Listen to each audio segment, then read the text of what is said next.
Hello everyone, আসসালামু আলাইকুম। বরাবরের মতো তাজুল ভাই আছে আপনাদের সাথে। যারা এই মুহূর্তে আমার এই কবুতরের বাচ্চাগুলো দেখতেছেন, আপনারা জানেন যে লাক্ষা জাতের কবুতর বা ময়ূরপঙ্খী জাতের কবুতরটা অ্যাকচুয়ালি আমার এক জোড়া থেকে শুরু করে আজকে মাশাআল্লাহ আলহামদুলিল্লাহ অনেক জোড়া কবুতর আল্লাহ দিছে। আল্লাহর কাছে অশেষ নিয়ামত এবং শুকরিয়া আলহামদুলিল্লাহ।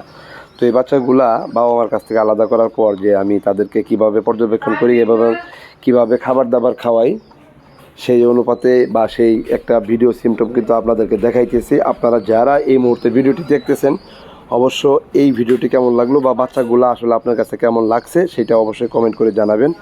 যারা মূলত ভালো ব্লাড লাইন এবং সর্বোচ্চ লেভেলে ভালো প্রোডাকশন পাওয়া যায় এই ধরনের কবুতর যারা খুঁজতেছেন, তারা অবশ্যই আপনার কাছে করলে যে ভাই ব্রাদারগুলো খামারি নিয়ে কাজ করে, কবুতর খামারিভাবে উৎপাদন করে, তাদের কাছ থেকে দেখে শুনে বুঝে কবুতর ক্রয় করার চেষ্টা করবেন। ইনশাল্লাহ আমি মনে করি কখনোই ঠকবেন না। রিসেন্টলি আমার কাছে যে পরিমাণ ফোন কল আসতেছে, তার উপরে প্যাসেজগুলো করেই ভাই এই কথাগুলো বলা। কেন জানেন? কারণ আপনারা বিশ্বাস করে আমাকে নক করতেছেন, অনেকেই কবুতর নিতে চাচ্ছেন, কিন্তু একটা কথা মনে রাখেন ভাই, সব জায়গাতে কবুতর পাঠাই না, সবার কাছে কবুতর বিক্রি করি না।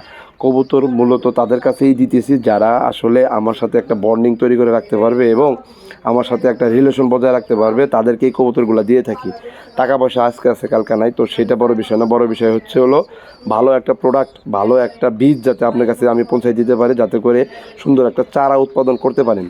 তো এই যে বাচ্চাগুলো, পাশাপাশি এর থেকে বড় ব্যাচের যে বাচ্চাগুলো সেগুলো কিন্তু উপরে রাখছি এবং তার থেকে বড় যেগুলো সেগুলো কিন্তু সাইডে রাখা আছে। এবং রিসেন্টলি যারা সর্বোচ্চ 20 থেকে 25 অথবা 1 মাসে ডিম বাচ্চা করবে সেগুলোও কিন্তু এর পাশাপাশি রয়ে গেছে।